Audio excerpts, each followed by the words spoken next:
நீங்கள் உள்ளம் கலங்க வேண்டாம். கடவுளிடம் நம்பிக்கை கொள்ளுங்கள். என்னிடமும் நம்பிக்கை கொள்ளுங்கள். என் தந்தை வாழும் இடத்தில் உறைவிடங்கள் பல உள்ளன. அப்படி இல்லையெனில் உங்களுக்கு இடம் ஏற்பாடு செய்யப் போகிறேன் என்று சொல்லியிருப்பேனா? நான் போய் உங்களுக்கு இடம் ஏற்பாடு செய்தபின் திரும்பி வந்து உங்களை என்னிடம் அழைத்துக் கொள்வேன். அப்போது நான் இருக்கும் இடத்திலேயே நீங்களும் இருப்பீர்கள். நான் போகுமிடத்துக்கு வழி உங்களுக்குத் தெரியும் என்றார். தோமா அவரிடம், ஆண்டவரே, நீர் எங்கே போகிறீர் என்றே எங்களுக்குத் தெரியாது. அப்படியிருக்க நீர் போகுமிடத்துக்கான வழியை நாங்கள் எப்படித் தெரிந்து கொள்ள இயலும் என்றார். இயேசு அவரிடம், வழியும் உண்மையும் வாழ்வும் நானே. என் வழியாய் அன்றி எவரும் தந்தையிடம் வருவதில்லை.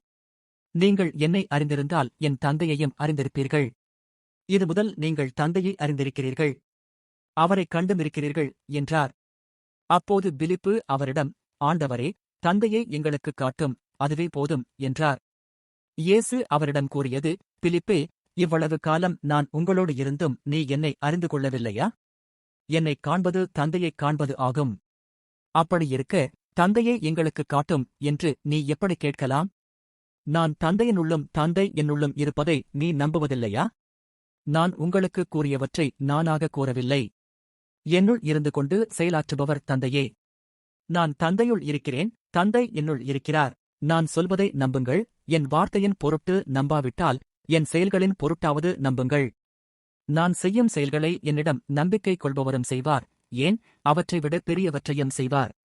ஏனெனில் நான் தந்தையிடம் போகிறேன் என உறுதியாக உங்களுக்குச் சொல்கிறேன். ஆண்டவரின் அருள்வாக்கு.